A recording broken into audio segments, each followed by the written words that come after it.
हमने कहाँ तक कर लिया था?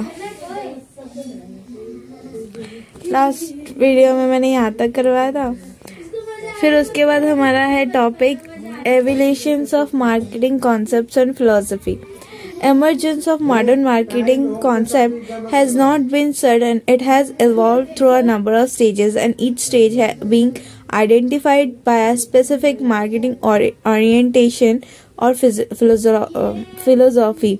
The prominent marketing orientation which have been followed by different business firms over the past 2 centuries are production concept, product concept, selling concept, marketing concept, social marketing concept. तो हमारा क्या है कि जब मैंने सबसे पहले वाली क्लास थी उस पर मैंने बोला था कि मार्केट पहले हमारा सिर्फ 2 ही होता था। कुछ मतलब हम प्रोडक्ट बनाते थे, प्रोडक्ट सेल करने आते थे और उसके बाद सर्विसेज देते थे।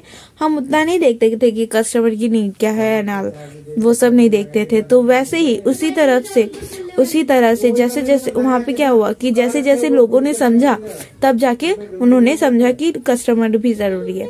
वैसे ही मार्केटिंग के कॉन्सेप्ट्स, मार्केटिंग जो है वो धीरे धीरे इवॉल्व हुई है। वो एकदम से कोई सडन चेंज नहीं आ गया उसमें। धीरे धीरे लोगों ने पहचाना, उसे जाना, फिर उसमें चेंज आए हैं। और वो कौन से कॉन्सेप्ट है जिन मतलब, और फिर उनको अलग अलग कॉन्सेप्ट किया। पहले मार्केटिंग एक ही चीज होती थी, सामान का बेचना और खरीदना, इसे ही मार्केटिंग कहते थे। फिर उसमें बहुत सारे कॉन्सेप्ट ऐड हुए धीरे धीरे। और वो कौन से कॉन्सेप्ट है? Production concept, product concept, selling concept, marketing concept, social marketing concept, ये ऐड हुआ है, मतलब ये इवॉल्व हुआ है। ठीक है, तो पहला है हमारा प्रोडक्शन कॉन्सेप्ट। प्रोडक्शन कॉन्सेप्ट क्या होता है? The philosophy is based on the belief that high production efficiency and mass distribution would sell the product offered to the market.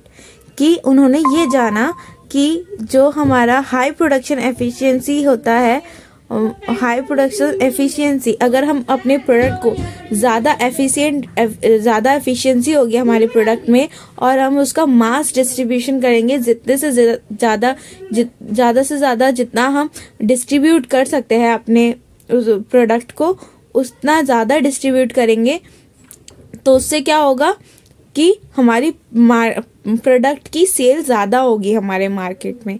क्या मतलब कि जो हम प्रोडक्शन है, मतलब थोड़े से आउटपुट में हम मतलब थोड़े से इनपुट में हम ज़्यादा से ज़्यादा आउटपुट निकाल दें। लाइक जैसे कि हमारी लेबर पहले 5 लेबर हमारी हुआ करती थी, हमने 2 लेबर इंक्रीज। क्या करा रहे हो? ये कौन बोला?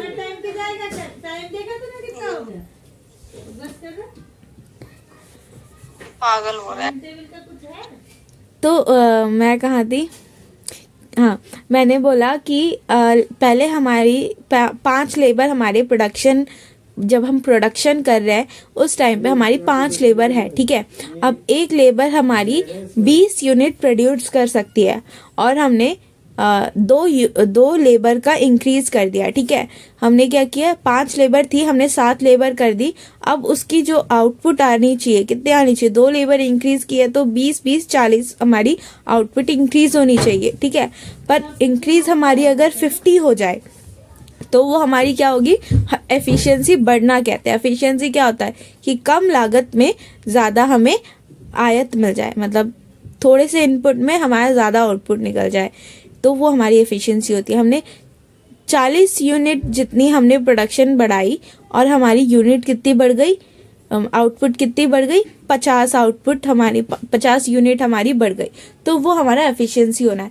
तो हाई एफिशिएंसी मतलब हमारी थोड़े इनपुट में हमें ज्यादा से ज्यादा, जितना ज्यादा हमें आउटपुट मिल सकता है उतना आउटपुट अगर मिल जाए, और फिर उसके बाद उसका डिस्ट्रीब्यूशन, मतलब लोगों में बांटना, सेल करना है ना, कस्टमर तक पहुंचाना, डिस्ट्रीब्यूशन, वो अगर हम जितना ज्यादा हम कर सकते हैं उतना ज्यादा कर सके, तो हमारी जो प्रोडक्ट की सेल है वो बढ़ेगी ऑफ मार्केट में। ठीक है, high production efficiency means that the input output ratio is favourable. मैंने बताया कि इनपुट आउटपुट रेशियो फेवरेबल कब होगा? जब वो 1 से ज्यादा हो, पॉजिटिव टर्म्स में। और पॉजिटिव टर्म्स में कब होगा कि हमारा जो इनपुट है वो कम हो और आउटपुट हमारा ज़्यादा निकले, ठीक है, तो वो हमारा फेवरेबल रेशियो निकलेगा। फिर it will lead to economies of scale and decline in the cost per unit. हमारी क्या होगी, हमारी जो बिजनेस है उसकी इकोनॉमी बढ़ेगी, और इकोनॉमी मतलब क्या होता है कि प्रॉफिट, इकोनॉमी में क्या होता है, प्रॉफिट, ग्रोथ, डेवलपमेंट, ये हमारी बढ़ेगी और हमारी कॉस्ट पर यूनिट कम होगी, है ना। फिर उसके बाद the production concept holds that customer favours products that are offered at lower prices and are easily available. Customer को क्या चाहिए कि ऐसा कोई प्रोडक्ट जो कि कम प्राइस में भी हो और इजीली हर जगह अवेलेबल भी हो, है ना। अगर हम मास डिस्ट्रीब्यूशन करेंगे तो इसका मतलब क्या है, हर मार्केट में हमारा सामान है।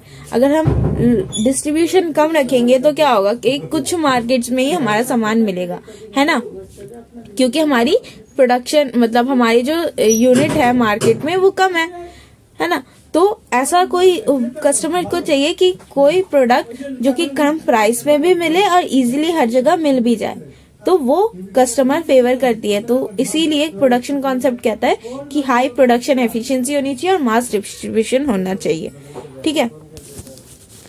Mass production and mass distribution are the essence of the production concept. हमने समझ लिया इतना।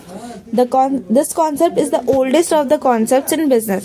ये सबसे पहले मतलब बिजनेस में सबसे पुराना कॉन्सेप्ट जो है यही है। It holds that customers will prefer products that are widely available and inexpensive. Customer चाहता है कि उस वाइडली अवेलेबल हो प्रोडक्ट कोई और इनएक्सपेंसिव हो, कम प्राइस का हो। Managers focusing on this concept concentrate on achieving higher production efficiency. Higher production efficiency चाहता है अगर वो ये कॉन्सेप्ट यूज कर रहा है। कम कॉस्ट चाह रहा है, lower cost and mass distribution. They assume that consumers are primarily interested in product availability at lower prices. हमने समझ लिया। This marketing orientation is mostly practiced in situations where demand exceeds supply or product cost is high that can be brought down by mass production. ये marketing orientation कहाँ पे ज़्यादा use होता है, कोई ऐसी जगह जहाँ पे जो सप्लाई हो रही है, किसी प्रोडक्ट की सप्लाई क्या हो रही है, डिमांड से मतलब डिमांड से कम हो, मतलब सप्लाई कम है उस प्रोडक्ट की और डिमांड उस प्रोडक्ट की बहुत ज़्यादा है, तो उस मार्केट में, उस प्रोडक्ट की मार्केट में अगर हम उसका मास प्रोडक्शन करें तो वो बिक जाएगी, है ना। कोई ऐसा एग्जाम्पल है क्या? जैसे कोविड आया था, वहाँ पे क्या था, मास्क और सैनिटाइजर, इनकी डिमांड ज़्यादा हो गई थी, जितनी उसकी सप्लाई है उससे बहुत ज़्यादा उसकी डिमांड बढ़ गई थी। तो उस टाइम पे उन्होंने क्या किया, जो कंपनी है उन्होंने मास प्रोडक्शन की है मास्क की। उन्होंने जितना ज़्यादा उनसे मास्क बने उतना उन्होंने बनाया और उसको डिस्ट्रीब्यूट किया है, ठीक है। It is followed by the companies producing products for the masses and not for any specific class or niche market. However, the production concept can't be applied where customers demand wide variety of products and or customized products. और ये कहाँ पे follow नहीं हो सकता, ये production concept कहाँ follow नहीं हो सकता, जहाँ पे कस्टमर चाहता है कि उसको वैरायटी ऑफ प्रोडक्ट्स मिले, और या फिर वो चाहता है कि कस्टमाइज्ड प्रोडक्ट्स मिले। कि उसको कस्टमाइज्ड प्रोडक्ट्स क्या होते हैं कि कस्टमर के मुताबिक सिर्फ वो अपने कहने पे बनाता है, मतलब उसी के लिए बनता है वो। जैसे हम टेलर के पास जाते हैं और टेलर से बोलते हैं कि मुझे एक लहंगा बनवा दो, तो वो क्या होता है, वो हमारा कस्टमाइज्ड प्रोडक्ट है, हमने खुद जाके अपने हिसाब से बनवाया उसको। तो वो वहाँ पे मास प्रोडक्शन नहीं हो सकती है, क्योंकि वहाँ पे चॉइस और टेस्ट का काम करता है, मतलब चॉइस और टेस्ट ज़रूरी होती है वहाँ पे, ठीक है। फिर उसके बाद हमारा सेकेंड है product concept. The companies following this philosophy believe that by producing superior products and improving their features over time, they would be able to attract more customers. तो उन्होंने क्या प्रोडक्ट कॉन्सेप्ट में वो क्या सोच रहा है कि कंपनीज ये सोच रही है कि अगर वो अपने प्रोडक्ट में दिन ब दिन इम्प्रूव लाएंगे और अपने प्रोडक्ट को सुपीरियर बनाएंगे, सुपीरियर मतलब कि सबसे अच्छा प्रोडक्ट बनाएंगे और प्रोडक्ट से, या फिर अपने जो एग्जिस्टिंग प्रोडक्ट है उसी में इम्प्रूवमेंट लाते रहेंगे, तो वो क्या करेगी, कस्टमर को ज़्यादा अट्रैक्ट करेगी. The underlying assumption is that the customer favours product quality, performance, innovative features. ये यहाँ पे क्या सोच रहे हैं, वो क्या असम्पशन मान रहे हैं कि जो कस्टमर है वो चाहती है कि उसको प्रोडक्ट में क्वालिटी मिले, प्रोडक्ट की क्वालिटी चाहती है, वो अच्छी क्वालिटी का हो, परफॉर्मेंस अच्छी दे, और वो इनोवेटिव हो, क्रिएटिव हो, कि प्रोडक्ट जो है वो और उससे अलग हो, है ना. Under the product concept superior products are always welcomed by the customer. इस कॉन्सेप्ट के अंदर ये देखता है कि जो सुपीरियर प्रोडक्ट है वो हमेशा कस्टमर खुशी खुशी ले लेती है, ठीक है. But product is only one element of total marketing mix. A better product at higher price because improvement in quality might be at a cost might distribute the customer budget, so he may compromise with the lower quality. तो यहाँ पे क्या कह रहा है कि ये सिर्फ एक ही प्रोडक्ट क्या है, एक ही एलिमेंट है हमारे मार्केटिंग मिक्स का. और क्या होता है असल में, क्या होता है कि एक बेटर प्रोडक्ट क्या होता है, ज्यादा कॉस्टली होता है, हायर प्राइस का होता है. तो कुछ लोगों को हमारे इंडिया में तो मोस्टली लोगों को, पर अदर कंट्रीज में अगर देखें तो कुछ ही लोगों के साथ ये ऐसा होता है, क्योंकि इंडिया में ज्यादातर पुअर पीपल्स है, मिडिल क्लास लोग हैं, रिच बहुत कम है, ठीक है. कि क्या करता है कि हाई प्राइस है तो हमारी बजट को अफेक्ट करता है, ठीक है. इसीलिए हम लोअर क्वालिटी के साथ कॉम्प्रोमाइज कर लेते हैं. हमें चाहिए तो अच्छी क्वालिटी का ही, पर हम कॉम्प्रोमाइज कर लेते हैं क्योंकि हमारी जेब में उतना दम नहीं है, ठीक है. फिर उसके बाद product oriented companies concentrate on making superior products and improving there over time. Product oriented मतलब जो अगर प्रोडक्ट कॉन्सेप्ट यूज कर रहे हैं वो क्या करते हैं, अपने प्रोडक्ट को सुपीरियर बनाने की कोशिश करते हैं और इम्प्रूव करते हैं हमेशा. This orientation is followed by technology driven companies. और कौन ज्यादा करता है, वो टेक्नोलॉजी, जो अपने मतलब ऐसी कंपनी जो टेक्नोलॉजी कंपनीज हो, जैसे फोन्स हो गए, लैपटॉप्स हो गए, हाँ, ये जो सॉफ्टवेयर सिस्टम वाले हो गए कि जो हमारे वायरस मतलब ये जो हमारी वेबसाइट्स बनाते हैं, कोई न्यू ऐप बनाते हैं, तो ये सारी हमारी क्या होता है, इनको क्या करना पड़ता है, ये इनको अपने वर्ल्ड के साथ compete करते हुए चलना पड़ता है. तो उनको अपडेटेड रहना पड़ता है अपने हिसाब से, मतलब वर्ल्ड के हिसाब से, टेक्नोलॉजी के हिसाब से. तो उन्हें हमेशा अपने प्रोडक्ट पे इम्प्रूवमेंट लानी पड़ती है. Which feel that the only effective marketing strategy to ward off competition is to kill one's own product and make them redundant. और इस प्रोडक्ट कॉन्सेप्ट का सबसे बड़ा मार्केटिंग स्ट्रेटेजी क्या है कि तुम जीत सकते हो पूरे मार्केटिंग में. अपने कंपटीशन कौन है तुम्हारा, अगर तुम मानो कि तुम्हारा कंपटीशन कौन है, तुम खुद हो, तुम अपने आप को हराओ तो तुम जीत सकते हो, ठीक है. अपने प्रोडक्ट को हरा के दिखाओ और ऐसा प्रोडक्ट बनाओ जो कि तुम्हारे खुद के प्रोडक्ट से भी बहुत अच्छा प्रोडक्ट हो. ये होती है उसकी इस प्रोडक्ट कॉन्सेप्ट की marketing strategy. Every improvement in technology would defeat competitors and कहाँ गया, हाँ, every improvement in technology would defeat competitors and make them, कहाँ यार, defeat competitors and even check duplication of its products by its imitators. हर एक improvement technology में, हर एक improvement करना हमेशा सही नहीं होता, कभी कभी गलतियां भी हो जाती है. तो इसीलिए हर एक इम्प्रूवमेंट को फिर उसको चेक भी करना पड़ता है, ठीक है, चेक करना पड़ता है. और फिर अपने कंपटीटर, जो उनके कंपटीटर है, वो डुप्लीकेशन ना कर ले, तो इसके लिए वो क्या करते हैं, अपने प्रोडक्ट पे कॉपीराइट लगाते हैं, पेटेंट लगाते हैं, ट्रेडमार्क्स, पेटेंट, कॉपीराइट्स लगता है, कि ताकि वो हमारे जो कंपटीटर है वो चीट ना कर ले हमारे आइडिया को. This philosophy therefore is followed by companies that are technology driven but more concentration on the product without adapting to the marketing situation would imply failure to appreciate that the market might be less receptive of the new product that is with high price tag, not easily available, or the customer does not know about it. Thus, marketing philosophy based on product concept is short-sighted in nature and leads to marketing myopia. देखो, marketing myopia मैंने पहले बताया था first class में, शायद first या second class में, कि मार्केटिंग मायोपिया क्या होता है कि प्रोड्यूसर अपने प्रोडक्ट्स पे ज्यादा ध्यान दे देता है बजाय कि कस्टमर की नीड्स के. ठीक है, तो प्रोडक्ट कॉन्सेप्ट में अगर हम सबसे ज्यादा फोकस अगर हम अपने प्रोडक्ट पे दे दे, और क्या होगा कि हमारी जो प्राइस है वो बहुत ज्यादा बन जाएगी, इजीली अवेलेबल भी नहीं होगा और कस्टमर को पता भी नहीं चलेगा इस बारे में. तो उस वजह से प्रोडक्ट की फिर ज्यादा सेल नहीं होगी. लाइक अगर एप्पल का एग्जांपल ले, अगर एप्पल सिर्फ इंडिया में होता और कहीं और, मतलब सिर्फ इंडिया में ही उसका मतलब उसने सिर्फ अपना इंडिया, वैसे तो क्या है, एप्पल पूरे वर्ल्ड में हर जगह उसकी मार्केट है, पर अगर उसकी मार्केट सिर्फ इंडिया में होती तो क्या होता? माइक खोलो और आंसर दे दो.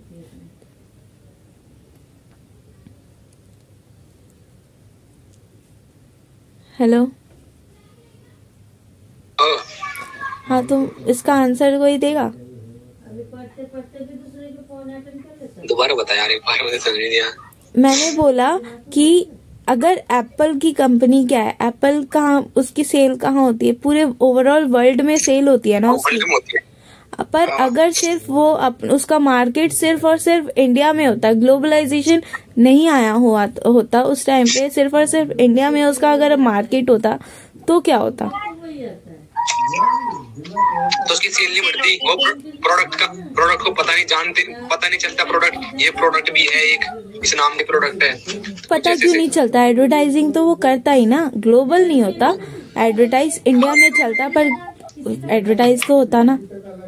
हमें पानी भर के इस बोतल में.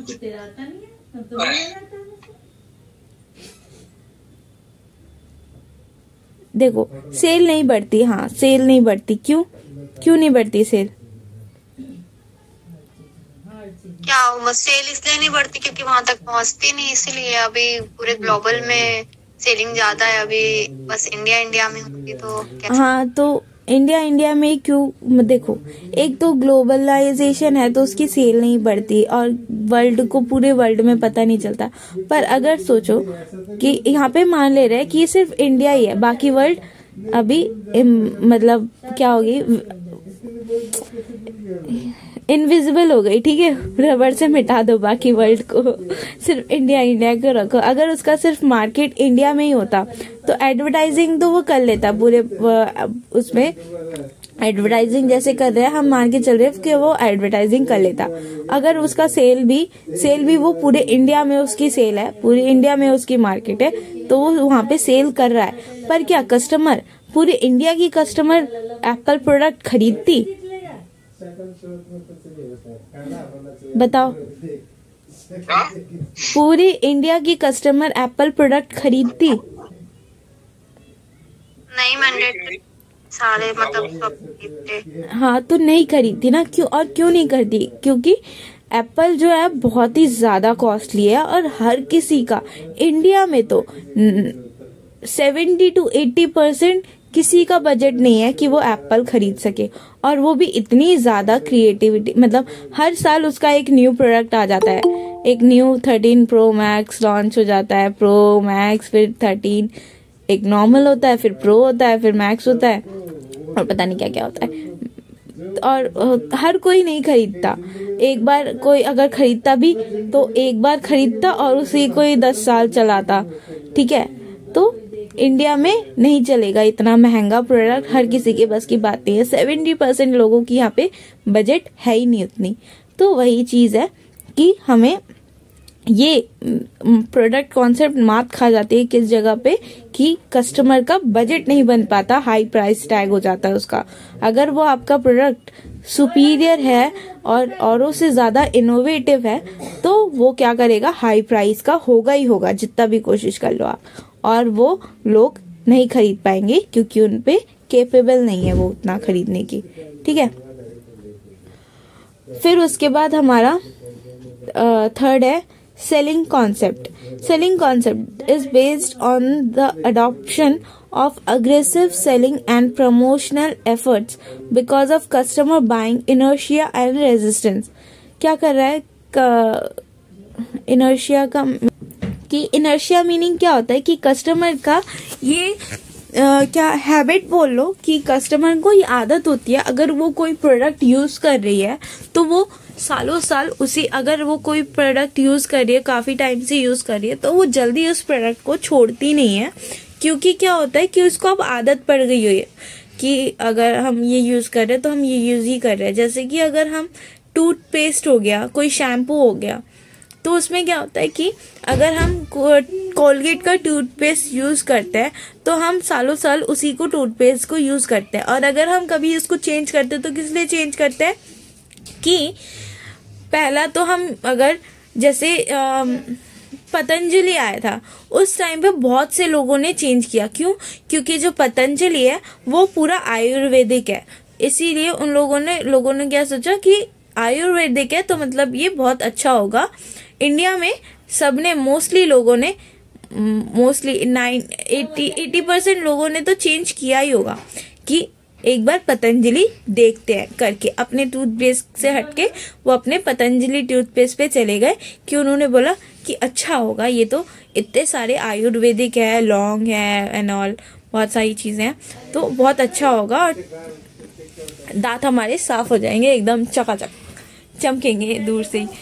तो इसीलिए कोलगेट हो गया, शैम्पू हो गया, सोप हो गया, ये सारे हमारे ऐसे प्रोडक्ट हैं कि ये हम ज्यादा जल्दी चेंज नहीं करते हैं, ठीक है। और अगर कभी चेंज करते हैं तो चेंज करते हैं कि जब बहुत अच्छा प्रोडक्ट आ जाए मार्केट में तो वो ट्राई करने के लिए चेंज करते हैं। और फिर दूसरा रीजन क्या होता है, एक टेस्ट में चेंज लाने के लिए कि यार टेस्ट, एक ही नमक वाला टेस्ट आता है, नमक वाला कोलगेट में आपके नमक है क्या, नमक वाला टेस्ट आता है, हम दूसरा चेंज करेंगे, हम लेंगे अब नीम वाला। तो थोड़ा टेस्ट में चेंज लाने के लिए को यूज करते हैं, मतलब वो करते हैं, चेंज करते हैं, ठीक है। तो ये कस्टमर की हैबिट होती है कि वो बाइंग इनर्शिया एंड रेजिस्टेंट करती है, कि इनर्शिया मतलब होता है कि अनचेंज मैनर, कि वो अपने चेंज नहीं होती है, जल्दी से अपना प्रोडक्ट चेंज नहीं करती है जो वो यूज कर रही है। That the assumption is that customer if left alone would not buy enough of the firm product. तो किसी और प्रोडक्ट को वो खरीदेगी नहीं, और इसीलिए क्या हुआ, प्रमोशनल एफर्ट्स डाले गए हैं हमारी सेलिंग में। और वो क्या है, हमारे एडवर्टीजमेंट ये वगैरह एंड ऑल, ये सारे हमारे डाले गए हैं। क्यों? क्योंकि लोग खरीदते नहीं है जल्दी कोई और प्रोडक्ट, ठीक है। और उनको ये बताने के लिए कि हमारा प्रोडक्ट अच्छा है, और वो बताने के लिए हमने प्रमोशनल एक्टिविटीज डाली है हमारे मतलब मार्केटिंग में, और वो उसको क्या बोला है, सेलिंग कॉन्सेप्ट बोला गया है। If left alone would not buy enough of the firm's product, the firm must push its product through aggressive selling and promotional efforts. The firms following the selling concept rely upon the power of advertising and other promotional techniques to maximize their sales as shown in figure 1.5। Figure 1.5 में क्या बोला है कि product है और फिर उसके बाद हम अगर प्रमोशन करेंगे तब जाके उसकी सेल्स होगी। प्रोडक्ट और प्रमोशन मिला के सेल्स होती है, सिर्फ प्रोडक्ट अकेला सेल नहीं कर सकता, ना ही सिर्फ अकेला प्रमोशन सेल कर सकता है, दोनों मिलके ही सेल्स कर सकती है। The selling concept emphasizes on promotional activities to push up the sales. The essence of sales orientation is goods are not bought but sold. So the emphasis is on powerful personal selling and other pressure tactics, and also on aggressive advertising and sales promotion. It ignores the needs and wants of the customer. अब क्या है, इस पे बोला गया goods are not bought but sold, कि goods खरीदे नहीं जाते हैं पर गुड्स बेचे जाते हैं। हम ये इस भरोसे नहीं बैठे, अगर कोई सेलर है वो इस भरोसे नहीं बैठा है कि गुड्स कस्टमर आएगी खुद और गुड्स खरीदेगी, नहीं। जैसे सब्जियों मार्केट में क्या होता है, कि वो वहां पे चुपचाप नहीं बैठे होते कि कस्टमर आएगी, खुद सामान देखेगी, सब्जी देखेगी और बोलेगी भैया 1 किलो पैक कर दो। नहीं, वो चिल्लाती है 150 रुपए, मतलब 150 कपड़े पे आ गए हैं, 10 रुपए किलो, 20 रुपए किलो, 30 रुपए किलो चिल्लाती रहती है। मार्केट मंडियों में यही होता है ना। कोई अगर हम किसी बड़ी क्लोथ्स मार्केट में जाए तो वहां पे भी 150 रुपए सेल, 150 रुपए सेल, 150 रुपए सेल, 200 रुपए सेल, सेल सेल सेल करते रहते हैं। क्यों? क्योंकि कस्टमर आएंगे, तभी कस्टमर को बुलाने के लिए वो सेल करने के लिए उन्हें मजबूर कर रहे हैं। ठीक है, वो ये नहीं देख रहे कि कस्टमर को ये प्रोडक्ट चाहिए या नहीं चाहिए, पर वो कस्टमर को जबरदस्ती वो प्रोडक्ट दिला रहे, क्या बोल के कि ये हमारा प्रोडक्ट सस्ता है, सस्ता है, सस्ता है, सेल लगी है, सेल लगी है, सेल लगी है। और औरत होगी तो वो तो फिर जाएगी जाएगी वहां पे, सेल देख के ही चली जाएगी। ठीक है, तो ऐसे गुड्स को बेचा जाता है, गुड्स को खरीदा नहीं जाता, गुड्स को बेचा जाता है जबरदस्ती कस्टमर्स पे। फिर उसके बाद हमारा मार्केटिंग कॉन्सेप्ट है, पर उसके पहले हम करेंगे ये सोशल मार्केटिंग कॉन्सेप्ट। ठीक है, the social marketing concept. The critics of the marketing concept argue that blindly following the goal of identifying customer needs and satisfying them has led to some social and environmental problems such as pollution, ecological imbalance, wastage of natural resources, drug abuse, etc. कि marketing concept में कुछ critics आए हैं, मतलब लोगों के, मतलब लोग जब क्रिटिक्स, मतलब क्या होता है कि किसी भी चीज की बुराई करना, उस पे दोष निकालना, ठीक है, तो वो क्रिटिक्स होते हैं। तो मार्केटिंग कॉन्सेप्ट, अच्छा इससे पहले मार्केटिंग कॉन्सेप्ट पढ़ना जरूरी है, फिर तो हमें मार्केटिंग कॉन्सेप्ट पढ़ना पड़ेगा। मैं इसीलिए कह रही थी क्योंकि हमें मार्केटिंग कॉन्सेप्ट पढ़ा है और फिर सोशल मार्केटिंग कॉन्सेप्ट के बाद फिर से मार्केटिंग कॉन्सेप्ट पढ़ा है, तो मैं सोच रही थी कि लास्ट में पढ़ाऊं। फिर चलो फिर मार्केटिंग कॉन्सेप्ट करते हैं। Consumer oriented marketing gave rise to marketing concept.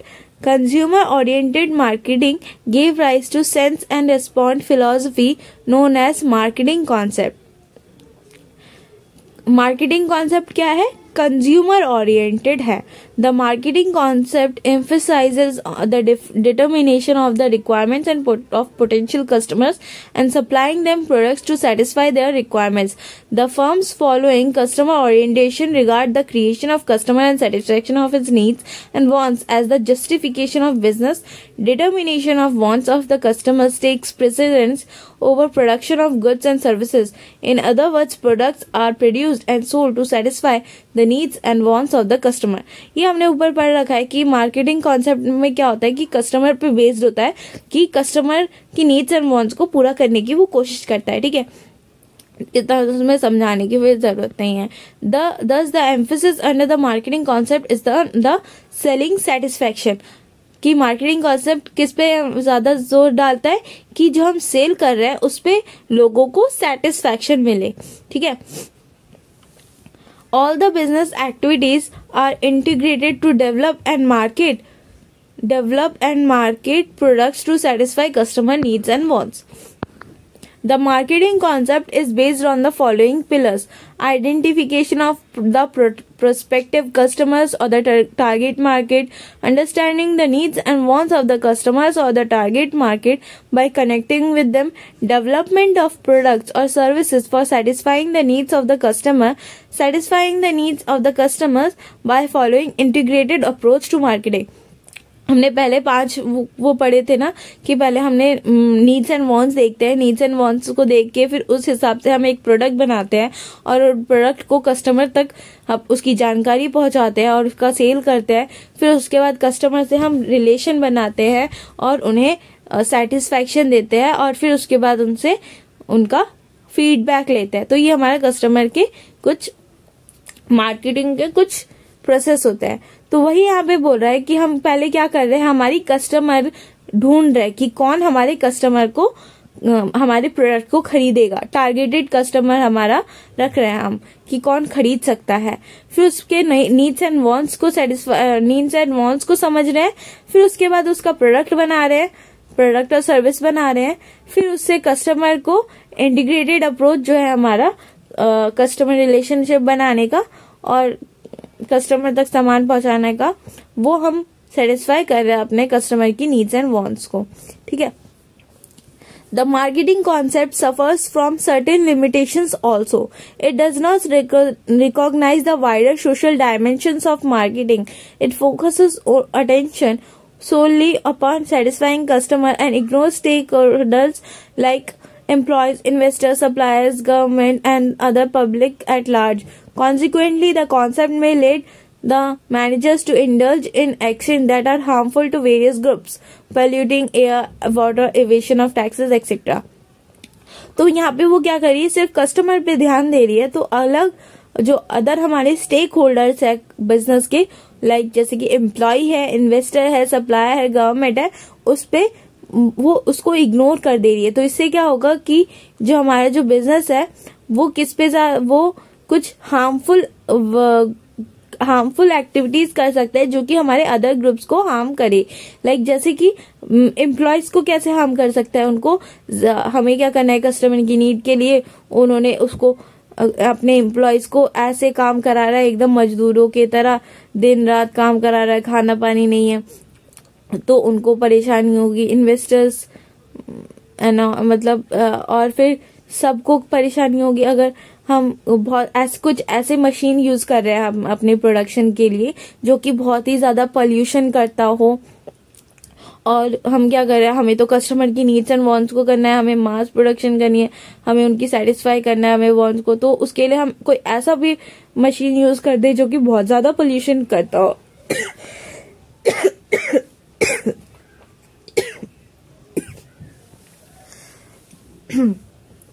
तो वो हमारी फिर अदर जो स्टेक होल्डर्स है, सोसाइटी है, उसको हार्म देगा। गवर्नमेंट को कैसे हम टैक्स इवेशन कर रहे हैं, अपने हमारे जो टैक्स है उसको हम इलीगली बचा रहे हैं, इलीगली हम टैक्स पे नहीं कर रहे हैं इलीगल वे से किसी, तो वो हमारे इवेशन ऑफ टैक्सेस होता है, और भी बहुत कुछ ऐसे, ठीक है। फिर उसके बाद हमारा social marketing concept. The critics of the marketing concept argue that blindly following the goal of identifying customers' needs and satisfying them has led to some social and environmental problems. कि क्या किया है कि मार्केटिंग कॉन्सेप्ट में कुछ लोगों ने दोष निकाले हैं और उन्होंने क्या बोला है कि सिर्फ और सिर्फ कस्टमर की नीड्स और पे ध्यान देना और उन्हें सेटिस्फाई करने से, और क्या हो गया है कि ये इससे करने से क्या हुआ है कि अदर सोशल मतलब सोशल को हार्म पहुंच रहा है, सोशल एंड एनवायरमेंटल प्रॉब्लम्स हो रही है, जैसे कि पॉल्यूशन हो रहा है, इकोलॉजिकल इम्बैलेंस हो रहा है। क्या हो रहा है इकोलॉजिकल इम्बैलेंस में, क्या होता है कि हम जो हमारे रिसोर्सेज है, कुछ रिसोर्सेज हम बहुत ज्यादा यूज कर रहे हैं और कुछ रिसोर्सेज हम बहुत कम यूज कर रहे हैं, तो वो इकोलॉजिकल इम्बैलेंस हो जाता है। उससे वेस्ट ऑफ नेचुरल रिसोर्सेज, हम नेचुरल रिसोर्सेज को वेस्ट कर रहे हैं, ड्रग्स अब यूज कर रहे हैं, मतलब ड्रग्स वाली प्रोडक्शन कर रहे हैं अगर हम, तो ये सारी चीजें हो रही है। फिर therefore social objectives must be considered as an integral part of the process of consumer satisfaction. तो हमारी कुछ कंज्यूमर सेटिस्फैक्शन अगर हम प्रोवाइड कर रहे हैं तो उसके साथ साथ हमें कुछ सोशल ऑब्जेक्टिव्स भी देखने पड़ेंगे। तो उसको क्या किया है, कंज्यूमर सेटिस्फैक्शन के साथ इन्वॉल्व किया है, सोशल ऑब्जेक्टिव को जोड़ने की बात कर रहे हैं यहाँ पे। In other words, performance of marketing activity should also enhance a social well-being. कि मार्केटिंग एक्टिविटी करो पर उसके साथ साथ सोशल वेलबींग भी ध्यान दो। Does the business firms need to be concerned about the ecological and ethical aspects of marketing besides customer satisfaction and companies profitability as figure 1.6? यहाँ पे क्या हो रहा है कि सोशल मार्केटिंग कॉन्सेप्ट में क्या बोल रहा है कि सोसाइटी को, कंज्यूमर को और कंपनी, ये तीनों ही हमारे सोसाइटी के तीन पहलू है, ठीक है। एक ट्रायंगल के तीन पहलू है, अगर ये तीन पहलू में से एक पहलू अगर अलग हो गया तो बाकियों को हार्म होगा। अगर कंपनी सिर्फ कंज्यूमर पे ये दोनों अपने में काम करेंगे तो सोसाइटी जो है वो अलग रह जाएगी, ठीक है। तो ये कंप्लीट ट्रायंगल नहीं बन पाएगा, इस पिक्चर का मतलब है ये, ठीक है। फिर उसके बाद the social marketing societal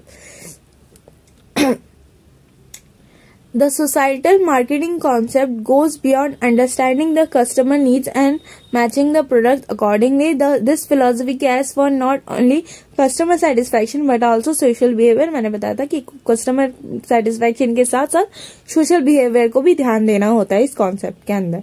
Such social welfare speaks of pollution-free environment and quality of human life. Thus, an auto firm must produce that car that is not only fuel but efficient but also less polluted one. Example दिया है कि auto firm auto firm को ऐसी car produce करनी चाहिए जो कि सिर्फ फ्यूल ना खर्च करे, मतलब फ्यूल एफिशिएंट ना हो कि फ्यूल कम खर्च कर रहा हो, पर साथ ही साथ वो लेस पोल्यूटेड भी हो, मतलब कम पोल्यूशन और कार से ज्यादा, मतलब और कार्स के मुताबिक कम पोल्यूशन प्रोड्यूस कर रहा हो, ठीक है।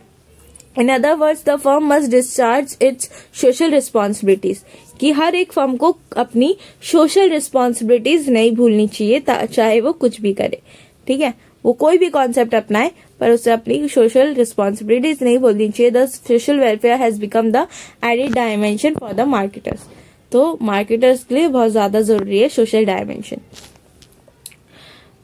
The assumption of social marketing orientation or philosophy are the firm is to produce only those products that are wanted by customer, कि ऐसी प्रोडक्ट यू प्रोड्यूस करने जो कि कस्टमर चाहती है। The firm is to be guided by long term profit objective rather than quick sales. Firm क्या चाहती है कि उसकी लॉन्ग टर्म प्रॉफिट हो, ये नहीं कि जल्दी जल्दी सेल्स हो जाए। लाइक जैसे कि ओयो में क्या होता है, जब ओयो न्यू स्टैब्लिश हुआ था तब जो उसकी इनकम है एकदम रैपिड स्केल से बढ़ गई थी, ठीक है। पर तो उसने क्या किया, रैपिड स्केल से जब उसकी इनकम बढ़ गई उसने हर एक कंट्री में हर एक जगह उस अपने ब्रांचेस खोल दिए, हर जगह अपनी ब्रांचेस खोल दी, हर एक कंट्री में उसकी एक ब्रांच है, ठीक है। पर अब क्या हुआ, अब उतनी ज्यादा इनकम नहीं हुआ।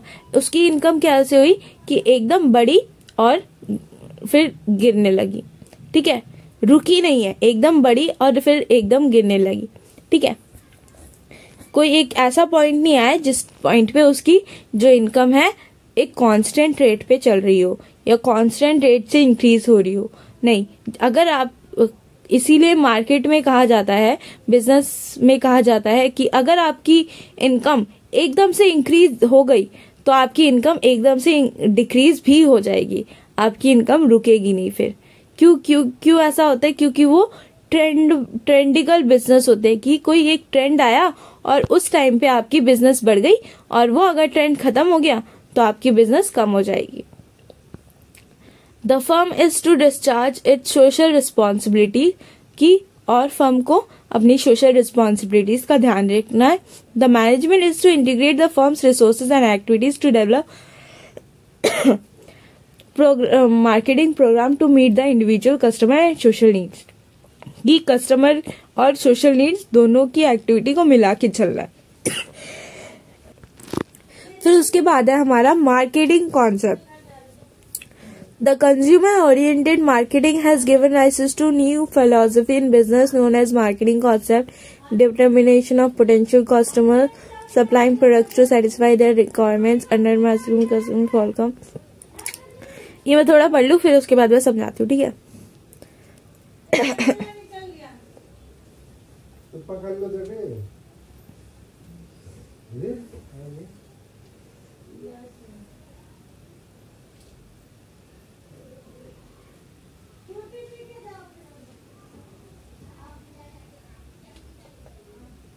हाँ तो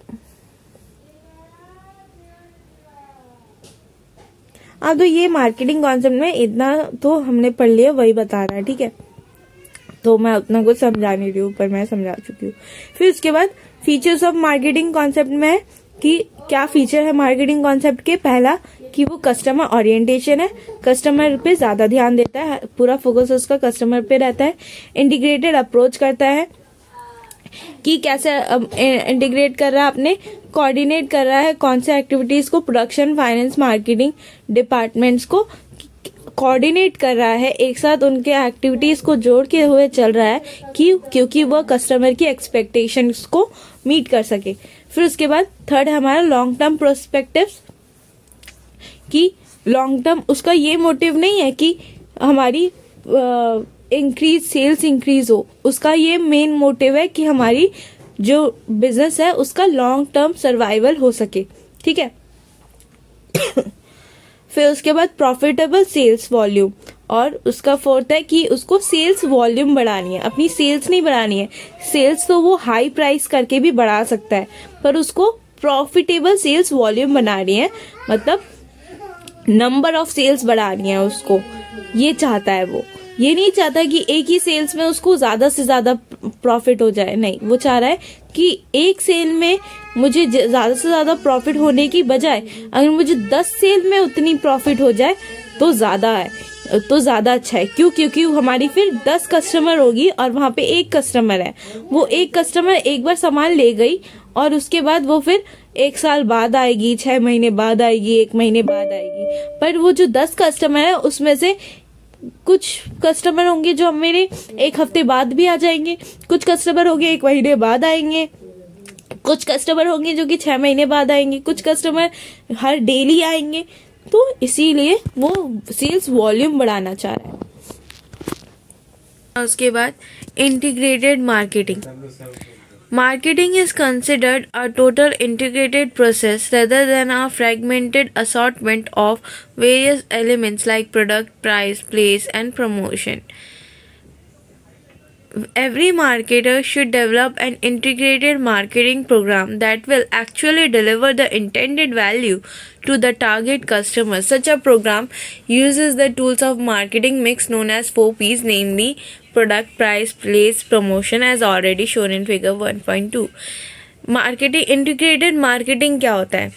देखो, जो मार्केटिंग है उसमें कितने सारे हमारे एक्टिविटीज़ होते हैं, तो उनको एक साथ लेके चलना पड़ता है। वो हमारा इंटीग्रेटेड प्रोसेस होता है कि सारे एलिमेंट्स को एक साथ लेके चलना हमारा इंटीग्रेटेड प्रोसेस होता है, जिसके लिए वो क्या यूज़ करता है? 4Ps का यूज़ करता है, जो कि हमारे मार्केटिंग मिक्स टूल्स है। ठीक है, मार्केटिंग मिक्स स्ट्रैटेजी जो होती है हमारी। These tools are used in an integrated manner.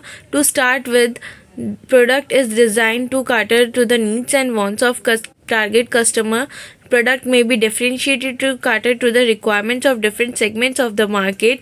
Price of the product is determined keeping into account the cost of production, price of competitive products, buying capacity of the target customer, etc.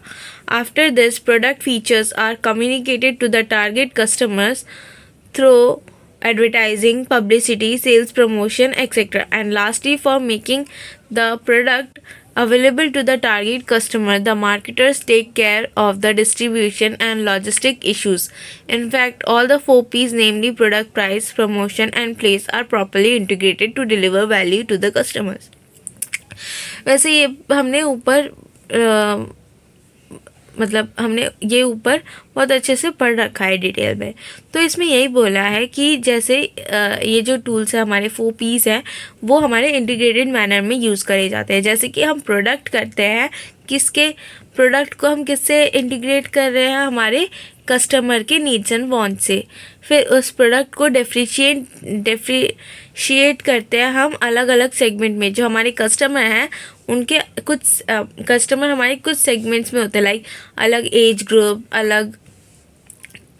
अलग literacy group, ठीक है, gender groups. तो ये अलग अलग segments हमारे customer के, ठीक है। तो ये उनमें फिर हमारे प्रोडक्ट को डिफरेंशिएट किया जाता है कि कौन सा प्रोडक्ट किस वाले प्रोडक्ट के लिए सही रहेगा। फिर उसके बाद हम प्राइस डिटरमाइन करते हैं क्या ध्यान रख के, कॉस्ट, प्रोडक्ट की कॉस्ट को, प्राइस हमारी क्या है कॉम्पिटिटिव मार्केट में, और कस्टमर की बाइंग कैपेसिटी क्या है, और भी बहुत कुछ देखते हैं कि हमारी जो प्रोडक्ट है उसकी मतलब आगे की वैल्यू होगी, आगे फ्यूचर वैल्यूज़ में है कोई, अगर वो सोसाइटी के लिए बेनिफिशियल है, ये सारे फैक्टर भी हम देखते हैं। After this product features are communicated, और उसके बाद फिर क्या करते हैं, हम उसको कस्टमर को बताते हैं, उस प्रोडक्ट के बारे में हम एडवर्टाइजिंग करते हैं, प्रमोशन करते हैं। फिर उसके बाद हम टारगेट कस्टमर को अपना गुड्स देते हैं बाय थ्रू डिस्ट्रीब्यूशन, प्लेस वाली 4P हमारी 4th P जो कि हमारी प्लेस है उसके ज़रिए। ठीक है, तो ये सारी हम इंटीग्रेट करके चलते हैं हम 4Ps का इस्तेमाल करते हुए। फिर इसके बाद सिग्निफिकेंस ऑफ मार्केटिंग कॉन्सेप्ट, कि मार्केटिंग कॉन्सेप्ट का नेचर, फीचर क्या है, इम्पोर्टेंस क्या है हमारी मार्केटिंग कॉन्सेप्ट की। The marketing concept is a consumer oriented backed by integrated marketing aimed at generating customer satisfaction as the key to satisfying organization goal। तो हमारी जो मार्केटिंग कॉन्सेप्ट है वो कंज्यूमर पे ज़्यादा फोकस करती है, और किसके साथ, हमारे अदर मार्केटिंग गोल्स को इंटीग्रेट करते हुए, ताकि क्या हो कि कस्टमर की सेटिस्फैक्शन तो पूरी हो ही हो, उसके साथ हमारी ऑर्गेनाइजेशन की जो गोल है, एम है हमारा ऑर्गेनाइजेशन का, वो भी पूरा हो सके। The objective of marketing is not the maximization of profitable sales volume, but profits through the satisfaction of customers. All the marketing activities are integrated to achieve organizational goals through the satisfaction of customer। ठीक है, तो ये बताया मैंने कि जो हमारी organisation goals को हम पूरा करने के लिए, ऑर्गेनाइजेशन गोल के साथ साथ ऑर्गेनाइजेशन गोल्स को पूरा करते हैं हम किसके ज़रिए, अपने कस्टमर को सेटिस्फैक्शन देने से हमारी ऑर्गेनाइजेशन की गोल्स भी पूरी हो जाती है। और वो कैसे होती है, कि हम अपने जो कंज्यूमर पे फोकस कर रहे हैं उसके साथ साथ अगर हम अपने इंटीग्रेटेड मार्केटिंग जो है, हमारी इंटीग्रेट मार्केटिंग के अलग अलग वेरियस एक्टिविटीज़ है, उसको अगर हम इंटीग्रेट करते हुए चले हमारे कंज्यूमर फोकस से, तो हमारा कस्टमर सेटिस्फैक्शन मिलता है और उसके साथ साथ हमारा अचीव भी होता है ऑर्गेनाइजेशन गोल। फिर इसके बाद the business firms pursuing the marketing concept achieve the following benefits. First, marketing concept has philosophical and strategic implications. It helps the business firm to direct its activities towards the broader and long-range objectives like sustained interaction with the customers and stability and growth of the firm through customer satisfaction and delight। तो हमने ये रखा है कि marketing concept क्या है, इसकी strategy क्या है, कि ये बिज़नेस को हेल्प करती है अपने एक्टिविटीज़ के, उसके अपने जो एक्टिविटीज़ है उससे, ताकि हेल्प करती है गोल, ऑर्गेनाइजेशन ऑब्जेक्टिव, अपने बिजनेस का ऑब्जेक्टिव मतलब अचीव करने के लिए किसके ज़रिए, अपने एक्टिविटीज़ के ज़रिए, जिसमें वो क्या करता है, कस्टमर की मतलब कस्टमर की सेटिस्फैक्शन और डिलाइट देने की कोशिश करता है, जिसके ज़रिए उसको क्या मिलता है, कस्टमर का ट्रस्ट मिलता है और कस्टमर से मनी वैल्यू मिलती है, और जिससे कि उसको क्या मिलता है, बिजनेस की स्टेबिलिटी होती है और ग्रोथ बढ़ती है। ठीक है, फिर उसके बाद implementation of marketing concept results in an integrated and coordinated approach to marketing. By concentrating on customer needs and wants, management can evaluate contribution made by different departments of the firm in a better way. Concern about market or customers' needs rather than product reduces the chances of a business firm becoming a sick unit. It obvious that the firm will produce those products which will satisfy the wants of the customer and they will easily accepted by the customer। तो second point हमारा बता रहा है कि हम ये integrated coordinating करने से हमारा हम क्या करते हैं कि कस्टमर की नीड्स एंड वांट्स को पे कॉन्सेंट्रेट करने से हम management can evaluate contribution made by different departments of the firm in a better वे।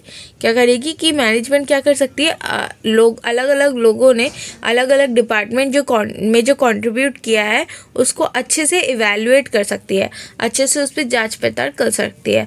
कैसे कर सकती है कि वो अपने इंटीग्रेशन मतलब लोगों अदर एक्टिविटीज़ को एक साथ जोड़ते हुए चले तो वो कर सकती है।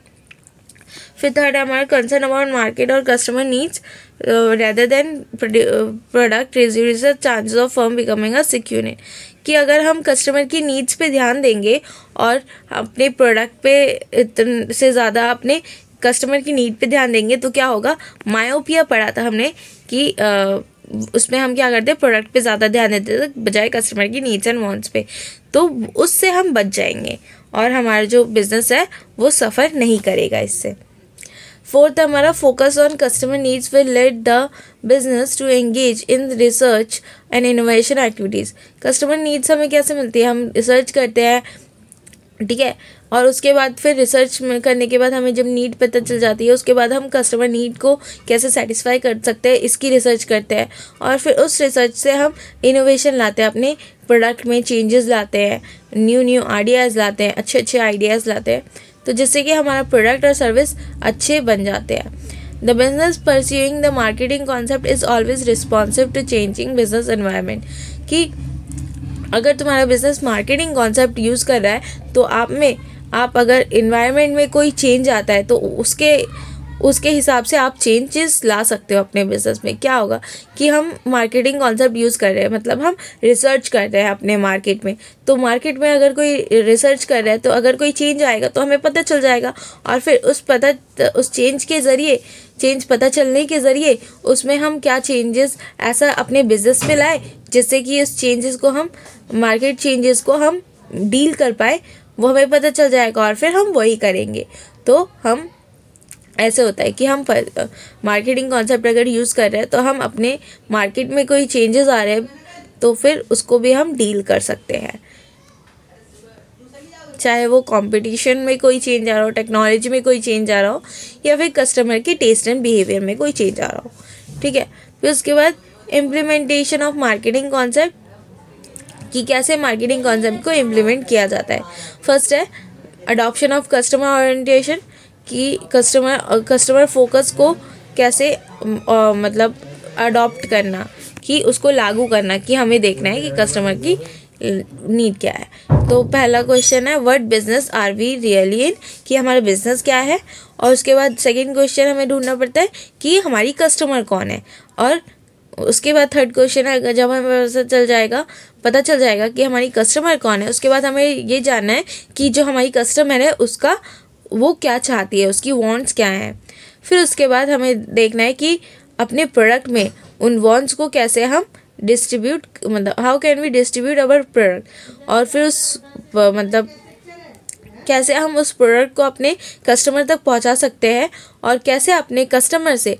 फिफ्थ क्वेश्चन है how can we communicate most effectively with the customer, कैसे अपने कस्टमर से कम्युनिकेशन कर सकते हैं, बातें कर सकते हैं बहुत ही अच्छे तरीके में, ठीक है।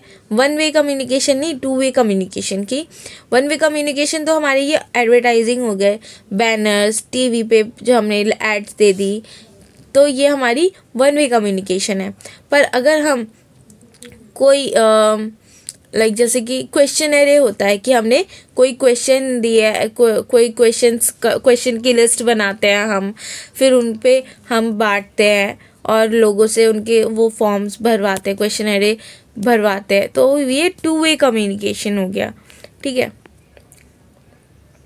फिर उसके बाद फॉर्मुलेशन ऑफ ऑब्जेक्टिव, कि हमें अब उसको department goal must be subordinate to the overall organisation objective, not only marketing but production, finance needs and more. Thus philosophy of customer orientation is injected into the total organization system. Such an organization also accepts research, creativity and innovation, essential ingredients to business success. तो इसमें क्या बोल रहा है कि हमने पहला हमने कस्टमर ओरिएंटेशन देखा, हमने कस्टमर के बारे में जाना, फिर उसके बाद कस्टमर के बारे में जानने के बाद हमें बिजनेस में ऑब्जेक्टिव लगाने हैं। ऑब्जेक्टिव क्या होता है? ऑब्जेक्टिव हमें क्या करता है कि हमें गोल्स बनाने हैं कि ये हमारे गोल्स है, ये हमें पूरे करने हैं। तो ये क्या करता है बिजनेस में, गोल्स बनने के बाद क्या करता है, अब जब गोल बन गया है तो हमारे बिजनेस के जो सारे के सारे डिपार्टमेंट्स हैं, सारे के सारे एम्प्लॉयज़ उस गोल को अचीव करने के लिए काम करेंगे। जो भी एक्टिविटी करेंगे वो उस गोल को अचीव करने के लिए करेंगे। तो क्या प्रोवाइड कर रहा है हमारा ऑब्जेक्टिव? डायरेक्शन प्रोवाइड कर रहा है हमारे पूरे ऑर्गेनाइजेशन के अंदर, ठीक है। जिससे कि क्या होगा कि सिर्फ ना ही हम प्रोडक्शन पे फोकस करेंगे ज़्यादा, बल्कि हम प्रोडक्शन, फाइनेंस, परचेजिंग और जितनी भी हमारी सारी एक्टिविटीज़ है, सारी की सारी हमारी एक्टिविटी वो ऑब्जेक्टिव की तरफ हो जाएगी, उस ऑब्जेक्टिव को पूरा करने की तरफ हो जाएगी, ठीक है। फिर थर्ड है हमारा इंटीग्रेशन ऑफ एंटरप्राइज ऑपरेशंस, कि उसके बाद सारी जो जितनी भी एक्टिविटीज़ हो रही हैं उन सबको इंटीग्रेटली चलाना, ठीक है। वो हमने ऊपर पढ़ा था कि कैसे हम 4 पीस का यूज़ करके हम चलाते हैं। एक प्रॉपर कोऑर्डिनेशन होना चाहिए हमारे ऑपरेशंस के अंदर, हर एक डिपार्टमेंट में, ठीक है। फिर उसके बाद distinction between marketing and selling. Some people use the term marketing and selling interchangeably, but this is not correct, as the scope of marketing is wider than that of selling. Marketing involves all activities from determination to satisfaction of customers' wants, whereas sale is restricted to transfer of goods from the producer to the customer. Thus, it is appropriate now to clearly understand the distinction between two terms. बहुत सारे लोग क्या करते हैं, marketing और selling को एक साथ एक जैसा मतलब एक दूसरे की जगह पे यूज़ करते हैं, पर ऐसा नहीं है। मार्केटिंग जो है वो बहुत ही वाइडर टर्म है, हमने पूरे चैप्टर में उसी के बारे में पढ़ा है कि मार्केटिंग में क्या क्या आता है। पर सेलिंग में क्या होता है, सिर्फ कस्टमर को उनके प्रोडक्ट देना होता है, ठीक है। तो अब क्या डिफरेंस है वो पढ़ेंगे। हमारा स्कोप ऑफ टर्म डिफर करता है। पहला हमारा स्कोप ऑफ टर्म, मार्केटिंग में हमारी सारी की सारी एक्टिविटीज़ आ जाती है। Identifying, satisfying wants and customer. It includes product development, promotion, sale and distribution of product, and also after sale services. But selling is concerned with merely sales of goods or increasing the volume of sales, ठीक है। हमारे market में सारे के सारे activities include होते हैं, ठीक है। पर सेलिंग में क्या होता है, सिर्फ सेल करी जाती है गुड्स की, और सेल्स बढ़ाने की एक्टिविटी होती है। ये 2 एक्टिविटी होती है। Sale versus customer satisfaction. Marketing क्या करता है कि मार्केटिंग हमारा फोकस करता है कस्टमर की सेटिस्फेक्शन पे, पर जबकि सेल फोकस करता है किस पे, सेल पे, ठीक है। सेल मतलब सेल करना, उसको ये नहीं है कि कस्टमर को सेटिस्फेक्शन मिल रही है या नहीं, ठीक है, वो नहीं देखता हमारा सेलिंग प्रोसेस। फिर हमारा sequence, marketing begins before production of goods. Marketing क्या होती है, मैंने पहले भी बताया था कि प्रोडक्शन से पहले से भी हमारी मार्केटिंग शुरू हो जाती है, और प्रोडक्ट जब तक कस्टमर के घर तक, मतलब कस्टमर को जहाँ चाहिए वहाँ तक नहीं पहुँच जाता, तब तक हमारी मार्केटिंग चलती है, और उसके बाद भी चलती है। वो हम क्या करते हैं, कस्टमर से रिलेशन बनाते हैं, फीडबैक लेते हैं, फिर उसके ट्रस्ट जीतने की कोशिश करते हैं। तो मार्केटिंग प्रोडक्शन से भी पहले से शुरू हो जाती है, और प्रोडक्ट सेल के बाद भी चलती है, ठीक है। बट सेलिंग क्या है, ओनरशिप और पोजेशन ट्रांसफ़र कर देना। ओनरशिप मतलब कि असेट मतलब नाम हो जाना किसी प्रोडक्ट का, उस पर नाम हमने, अब वो सेलर का था पहले, अब वो कस्टमर का हो गया। पर पोजीशन का मतलब सेलर के पास है, मतलब प्लेस से है, पोजीशन प्लेस से है, ओनरशिप नेम से है, ठीक है। फिर उसके बाद एम्फेसिस, कस्टमर इज किंग और supreme under marketing concept, whereas product is given supremacy under the selling concept. Marketing में मैंने पहले भी बताया है कि कस्टमर हमारा राजा होता है, कस्टमर भगवान होता है हमारे मार्केट का। बट जबकि सेलिंग में क्या होता है कि सिर्फ अपने प्रोडक्ट को हमें बेचने का काम होता है बस, और प्रोडक्ट को ही हमारी पूरी मतलब पूरा मेन फोकस हमारा सेलिंग में, हमारा मेन फोकस प्रोडक्ट पे ही होता है। फिर उसके बाद approach, marketing follows integrated approach, ठीक है, मार्केटिंग इंटीग्रेटेड अप्रोच फॉलो करता है, बट जो सेलिंग है वो हमारा फ्रेगमेंटेड अप्रोच है, जो कि सिर्फ सेल ऑफ गुड्स प्रोड्यूस्ड और प्रोक्योर, जो सिर्फ सेल ऑफ गुड्स पे ध्यान देता है, ठीक है। फिर उसके बाद हमारा 5th पॉइंट, उसके बाद हमारा 6th point, maximum sales versus customer satisfaction, marketing emphasis profit to customer satisfaction and delight. तो मार्केटिंग क्या करता है, कस्टमर सेटिस्फैक्शन और डिलाइट से उसका मतलब उस पर प्रॉफिट कमाता है, कस्टमर सेटिस्फैक्शन और डिलाइट से प्रॉफिट कमाता है, बट जबकि सेलिंग में क्या होता है कि मैक्सिमम सेल्स से प्रॉफिट कमाई जाती है, ठीक है। फिर उसके बाद हमारा marketing management process and overview, ये पूरा ओवरव्यू दे रखा है पूरे चैप्टर का, तो ये खुद पढ़ लेना, ठीक है। फिर उसके बाद हमारे challenges and opportunities of market, ये हमारा इम्पॉर्टेंट है। A large number of changes have taken place in the recent year and a large number of changes are expected in future. The emerging trends are going to create both challenges and opportunities for the marketers. An overview of such trend is given below. क्या मतलब बहुत सालों से हमारे पास हमारी जो market में बहुत सारे चेंजेस आए हैं और फ्यूचर में भी आएंगे, ठीक है। और इस चेंजेस ने क्या किया है, बहुत सारे चैलेंजेस क्रिएट किए हैं, जिससे कि चैलेंजेस और अपॉर्चुनिटीज़ मिले हैं मार्केटर्स को, ठीक है। तो पहला हमारा globalisation. The term globalisation means the process of integration of the world economy into one huge market through the removal of all trade barriers or restrictions among countries. In India, restrictions on imports and exports and inflow and outflow of capital and technology have been lifted by the central government so that India business may become globally competitive. Global means क्या होता है, globalisation means क्या होता है कि हमारी जो पूरी वर्ल्ड की इकोनॉमी है उसको पूरे वर्ल्ड को एक मार्केट बना दिया है, एक बड़ा सा मार्केट बना दिया। सारी के सारे वर्ल्ड में जितने भी मार्केट थे, सब कंट्रीज़ के मार्केट को मिला के एक मार्केट, पूरा एक मार्केट बना दिया है, ठीक है। वो हमारा ग्लोबलाइजेशन होता है। फिर क्या मार्केट बनाने के लिए उसको एक पूरा मार्केट बनाने के लिए क्या किया है, ट्रेड बैरियर्स जो हमारे मतलब क्या होता है, ट्रेड बैरियर्स क्या होता है कि अगर आप किसी कंट्री या स्टेट की अगर आप बॉर्डर को क्रॉस करते हैं तो आपको टैक्स देना पड़ता है, तो उसमें ट्रेड बैरियर्स होता है, उसको या तो किसी कंट्री में रिमूव कर दिया है या फिर किसी कंट्री में रिस्ट्रिक्शंस लगाई है, मतलब कुछ छूट दी है उस पर, ठीक है। In India, restrictions on imports and exports and inflow and outflow of capital and technology have been lifted by the central government so that Indian business may become globally competitive. तो इंडिया में क्या किया है, कुछ restrictions लगाए हैं, कुछ मतलब छूट दी है, पूरी एकदम टैक्स फ्री नहीं की है पर कुछ छूट दी है, जिससे कि हमारी जो इंडिया है वो इंपोर्ट और एक्सपोर्ट कर सके, जिससे कि हमारा क्या होगा, हमारी इंडियन बिजनेसेस ग्लोबली compete कर सके, ठीक है।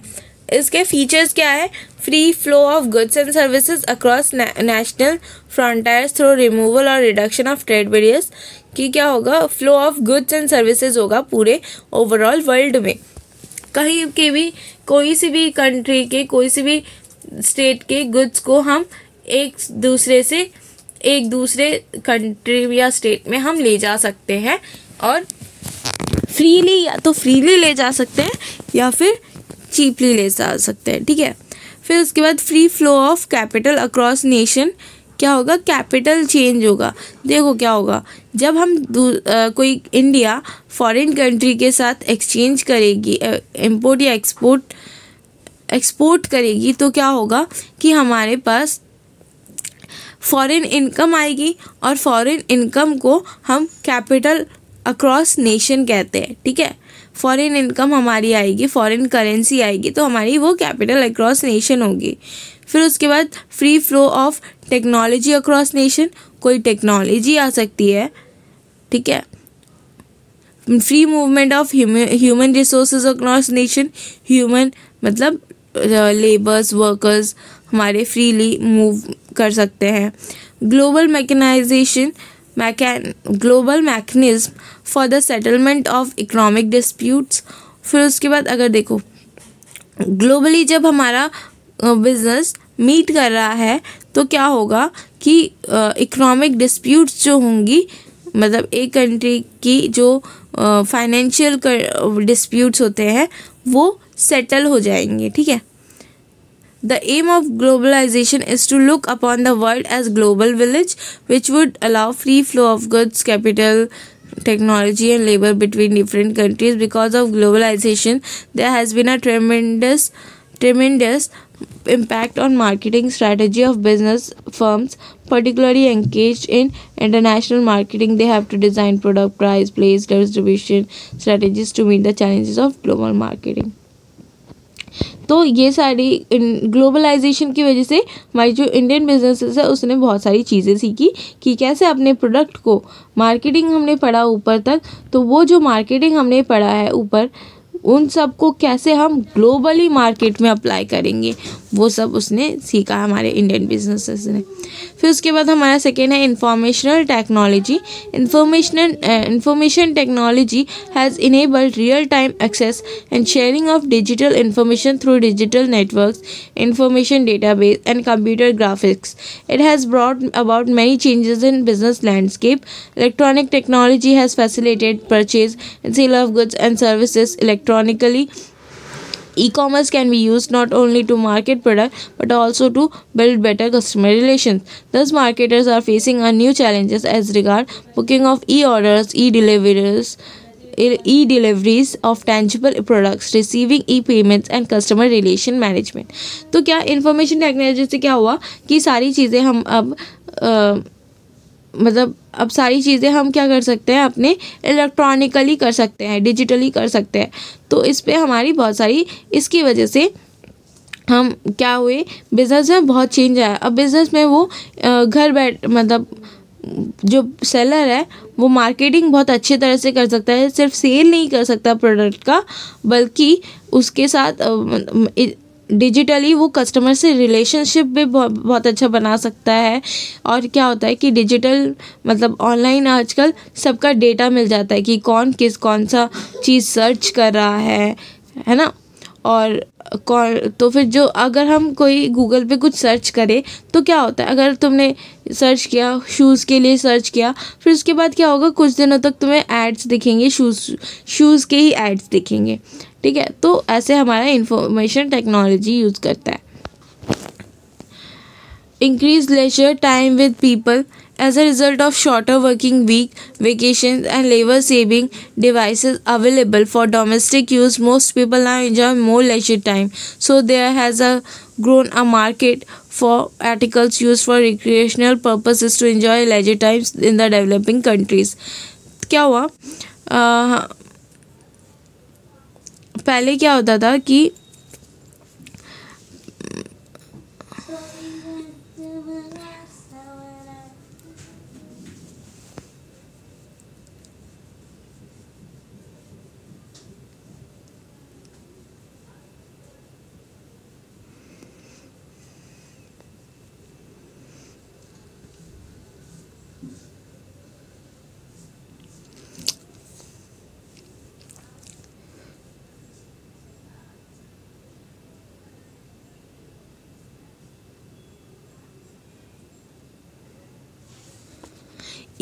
Increase leisure time with people. Third point है हमारा increase leisure time with people. As a result of shorter working week, vacation and labour saving devices available for domestic use, most people now enjoy more leisure time. इसमें क्या कह रहा है कि कुछ ऐसे डिवाइसेस आ गए हैं जिससे कि हम लेबर को सेव कर सके, उनकी वर्किंग वीक जो है वो कम हो सके, वेकेशन ज़्यादा हो सके, ठीक है। तो इससे क्या हुआ कि जो हमारे ज़्यादातर लोग हैं उनको ज़्यादा लेजर टाइम मिला। लेजर टाइम मतलब खाली समय, जिसमें वो अपना So there has grown a market for articles used for recreational purpose to enjoy the leisure time, जिसमें वो अपने मतलब लेजर टाइम को यूज़ कर सकते हैं। किस लिए? अपने सिनेमा शोज़ में जा सकते हैं। In the developing countries also similar shows, holiday trips, sports and games have come into importance। तो वो अपने लेजर टाइम में जा सकते हैं। क्या कर सकते हैं उस टाइम में? सिनेमा देखने चले गए, हॉलीडे पे चले गए, स्पोर्ट्स या गेम्स। तो इससे क्या हुआ कि इन सब बाकी सेक्टर्स जो ये हमारे एंटरटेनिंग सेक्टर्स है उसमें भी हेल्प हो गई, उसकी भी थोड़ी सेल्स बढ़ गई, ठीक है। फिर changing role of women throughout the world, more and more women are taking up jobs and have gained economic independence to a large extent. They accept even challenging jobs. They also exert greater influence on buying decisions of their family. It may happen that husband buys a commodity according to the decision of the wife. This has necessitated special study of buying motives of the working women की। Changing role of women ये क्या कह रहा है कि अब क्या हो गया है कि ज़्यादा से ज़्यादा औरतें अब काम करने लगी हैं और इंडिपेंडेंट होने लगी है। तो अब वो चैलेंजिंग जॉब्स भी करती है और अपने जो फील्ड में, जिस फील्ड में वो जॉब कर रही है उस फील्ड में वो बहुत अच्छा भी कर रही है। तो अब क्या होता है कि कभी कभी मतलब ऐसा भी होता है कि जो हस्बैंड होता है अगर कोई चीज़ खरीद रहा है तो वो अपनी वाइफ की डिसीजन लेता है। तो इससे क्या हुआ कि वर्किंग वुमेन्स पे एक स्पेशल स्टडी हुई है, जिसमें special study of buying motives of the working women.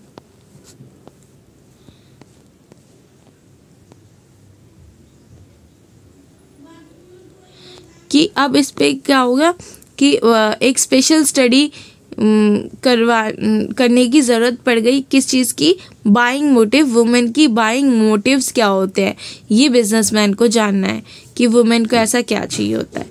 तो क्या हो रहा है कि हस्बैंड क्या कर रहा है, पूछ रहा है अपनी वाइफ से कि क्या सामान लेना है, कैसा सामान लेना है। तो वही कस्टमर, अब बिजनेसमैन को जानना पड़ेगा कि जो उसकी कस्टमर कौन हो गई, कस्टमर डिसीजन मेकर कौन हो गई, वर्किंग वुमेन।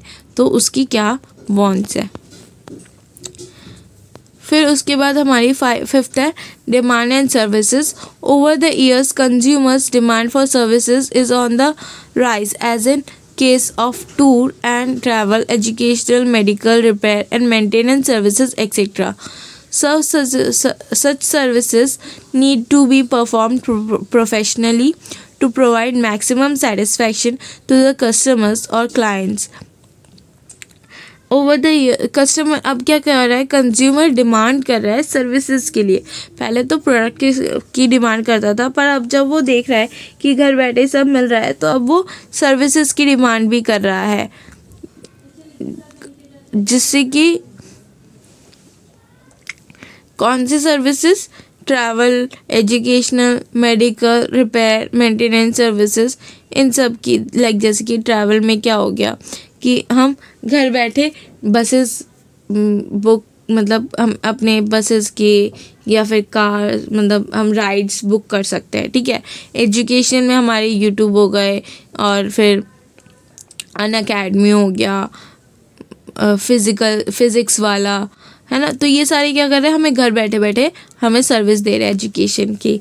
मेडिकल में हमारा प्रैक्टो करके कुछ है, एक ऐप है, डॉक्टर ऐप है। तो ये क्या हो रहा है, हमारी कंसल्टेंसी, घर बैठे बैठे हमें कंसल्टेंसी मिल जाती है, हम बुक अपॉइंटमेंट्स बुक कर सकते हैं, ठीक है। रिपेयर एंड मेंटेनेंस, एक शायद रिपेयर मेंटेनेंस के भी कुछ ऐप्स हैं कि हम घर बैठे बैठे लोगों को बुला सकते हैं, और वो आके हमारे घर पे रिपेयर एंड मेंटेनेंस कर जाएगा, और भी बहुत सारी चीज़ें हैं, ठीक है। Such services need to be performed professionally to provide maximum satisfaction to the customer or clients. Due to growing complexity, business firms also need expert services like accounting, taxation, advising, customer care, etc. The performance of such services need trained professionals in the respective fields. तो अब हमें और क्या है, हमें और किसकी service भी चाहिए होती है, अकाउंटिंग की सर्विस चाहिए होती है, टैक्सेशन की सर्विस नीड है, एडवर्टाइजिंग की नीड है, तो ये सारी चीज़ें हमें नीड है, तो इनकी डिमांड बढ़ रही है। फिर उसके बाद 6 है increase competition. Business has become more competitive these days and this has brought about many changes in the field of marketing, product differentiation, competitive pricing, competitive advertising, customer support services etcetera. तो business अब आजकल बहुत competition चल रही है आजकल business में, और इसके ये कंपटीशन किस वजह से कि हर कोई अपना, अगर हम लड़ते हैं, अगर हम किसी से कंपटीशन कर रहे हैं, तो हम जैसे अगर कोई 2 स्टूडेंट है और उनमें कंपटीशन चल रहा है कि टेस्ट में कौन ज़्यादा अच्छे मार्क्स लाएगा, तो क्या करते हैं, हम यही चाहते हैं ना कि हमारे मार्क्स उससे ज़्यादा हो, वो चाहता है कि उसके मार्क्स हमसे ज़्यादा हो।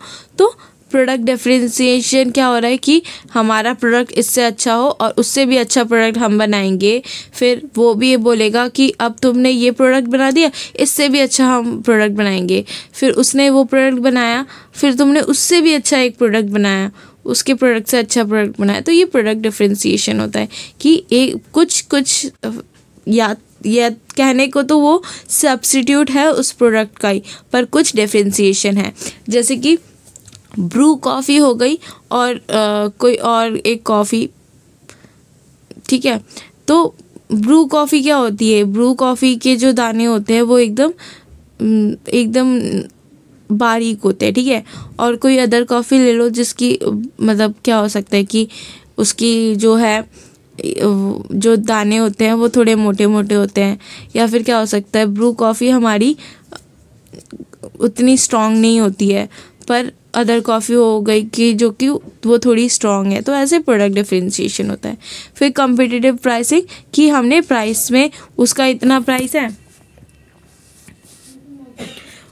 कॉम्पिटिटिव प्राइस में किया कि उसका उतना प्राइस है, हम उससे थोड़ा सा कम प्राइस रखेंगे जिससे कि हमारे कस्टमर अट्रैक्ट होंगे। कॉम्पिटिटिव एडवाइजिंग, उससे अच्छा हमने एडवर्टीजमेंट किया, और भी बहुत सारे होते हैं, ठीक है। फिर उसके बाद हमारा 7th है social emphasis. Because of the popularity of the societal marketing philosophy, the marketers are now concerned with the long-term health and happiness of consumers and well-being of society. Marketers are getting involved in improving the quality of life of consumers and preventing or minimizing the evil effects of environmental pollution on the society through practicing green marketing. तो क्या हो रहा है कि हमने ऊपर पढ़ा था सोसाइटल मार्केटिंग कॉन्सेप्ट, उसमें क्या होता है, उसकी वजह से अब क्या हो रहा है कि ये ज़्यादा पॉपुलर है ये कॉन्सेप्ट। तो उससे अब मार्केटर्स क्या कर रहे हैं कि कंज्यूमर की हेल्थ को और हैप्पीनेस को ध्यान रख रहे हैं, जिससे कि उनके, और उसके साथ साथ हमारे सोसाइटी भी हमारी सेफ रहे, वो भी ध्यान रख रहे हैं, ठीक है।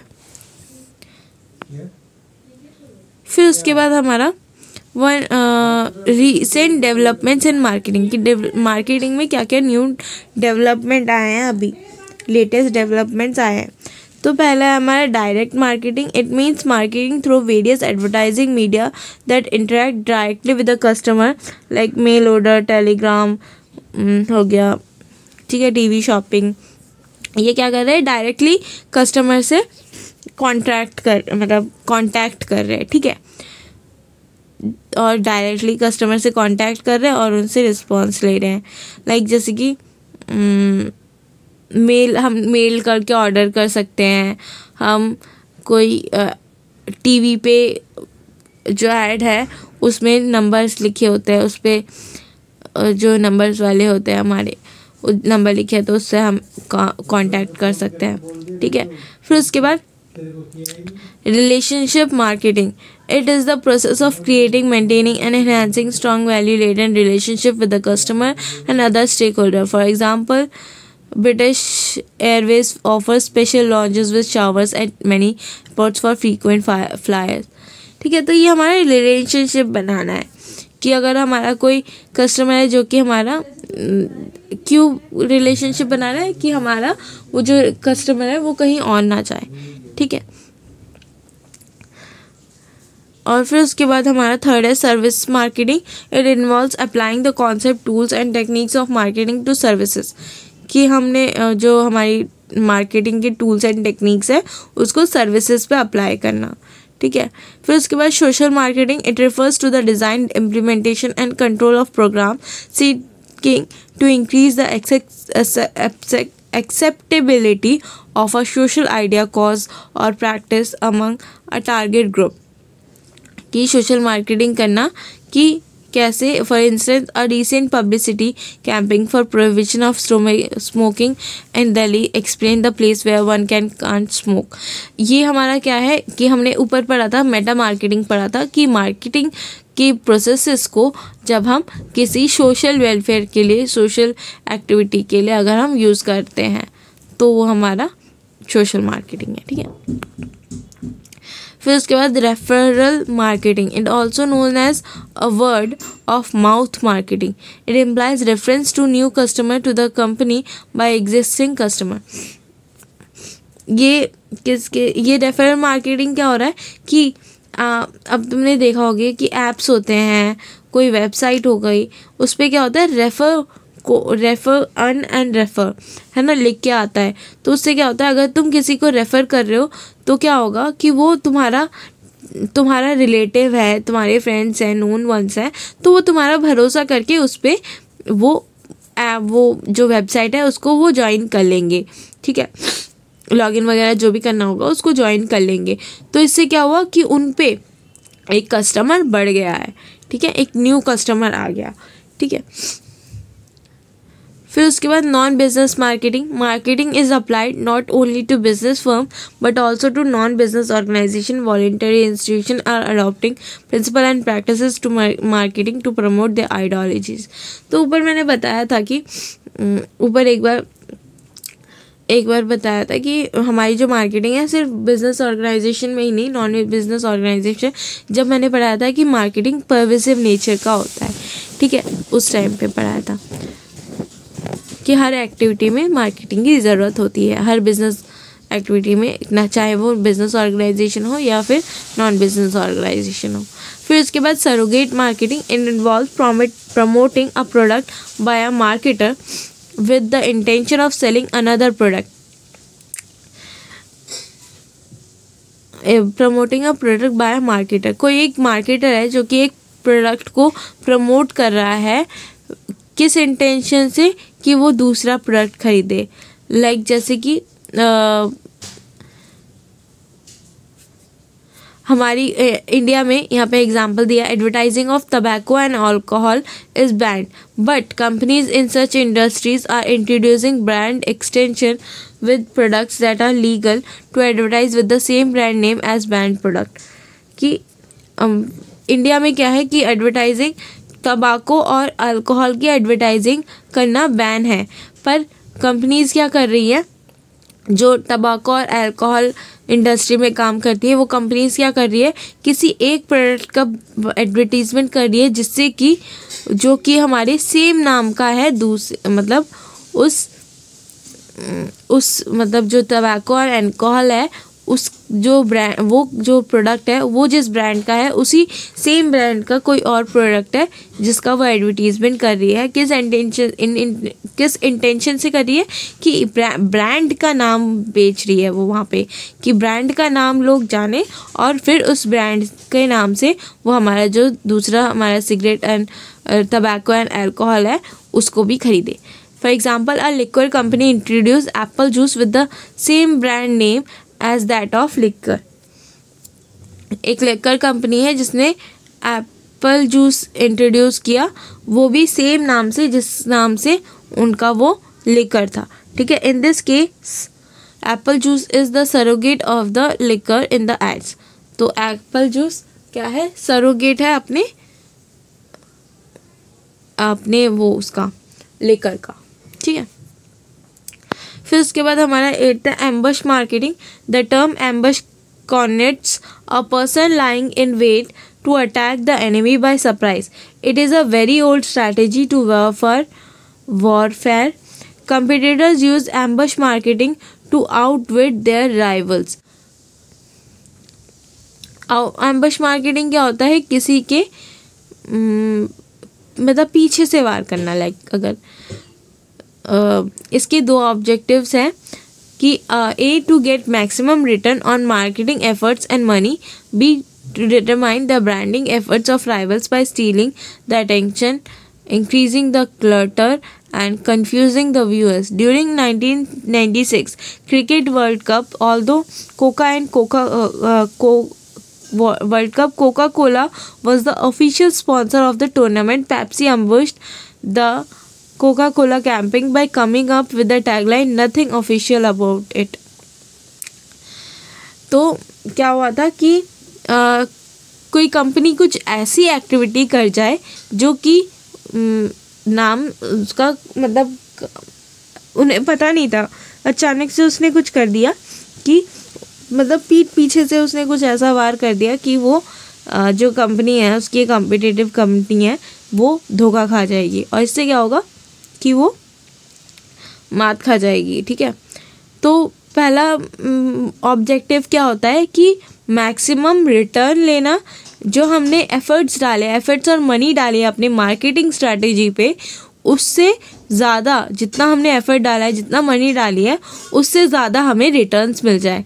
ये ऑब्जेक्टिव होता है हमारा एम्बश मार्केटिंग का। फिर और सेकेंड ऑब्जेक्टिव है undermine the branding efforts of rivals by stealing the attention, कि वो हमारी ब्रांड मतलब ब्रांड का नाम बना लेना, अपने ब्रांड का नाम बना लेना, किससे कि हमने उसकी अटेंशन, जो उस हमारी जो कॉम्पिटिटिव ब्रांड है उसकी अटेंशन को छीन लिया, ठीक है। क्या किया हमने, किस तरह से छीना कि हमने कुछ ऐसा धोखा किया, मतलब क्लटर मतलब कुछ छलावा, ऐसे कुछ छलावा किया, जिससे कि हमने व्यूअर्स को कंफ्यूज कर दिया। लाइक जैसे कि इसमें बोला है कि 1996 में क्रिकेट वर्ल्ड कप में हमारी जो कोका कोला थी वो ऑफिशियल स्पॉन्सर थी, ठीक है, उस टूर्नामेंट की। पर पेप्सी ने उसको कोका कोला कैंपेन को धोखा दे दिया। कैसे कि कोका कोला कैंपेन जब मतलब वो स्पॉन्सर कर रही है तो उसी का होना बनता है, पर क्या किया पेप्सी वालों ने क्या किया, उसको वहाँ पे अचानक से वहाँ पे जाके एक टैगलाइन बना दी, अपनी टैगलाइन दिखा दी, नथिंग ऑफिशियल अबाउट इट, और वहाँ पे जाके अपनी एडवर्टीजमेंट कर दी, ठीक है। फिर उसके बाद 9th है हमारा D marketing. The purpose of marketing is not blindly to engineer increase in demand, but to regulate the level and shape of demand so as to conform it to the firm's current supply situation and to its long run objectives. Demarketing क्या होता है, हमारे customer को discourage करना from buying the product when there is a short supply of the product. The purpose of marketing is not blindly to engineer increase in demand, but to regulate the level and shape of demand so as to conform it to the firm's current supply. Demarketing होता है कि किसी भी market को ऐसे मतलब धोखा दे, मतलब कस्टमर को डिस्करेज करना कि उस शॉर्ट सप्लाई दिखा के, प्रोडक्ट की शॉर्ट सप्लाई दिखा के उसको कस्टमर को बोलना कि शॉर्ट सप्लाई में है और उसको बाय ना करने देना, ठीक है। ये हमारा डी मार्केटिंग होता है। Thus it is an attempt to match excess demand to the available supply without affecting the legitimate interest of the customer. तो क्या किया फिर उन्होंने पहले तो उन्होंने फेक शॉर्ट सप्लाई दिखा के कस्टमर को रोक दिया उसकी बाइंग करने से। फिर उसके बाद कुछ टाइम बाद उन्होंने उसकी सप्लाई चालू कर दी और फिर उसके बाद क्या हुआ, एक्सेस डिमांड आने लगेगी कस्टमर के पास, ठीक है।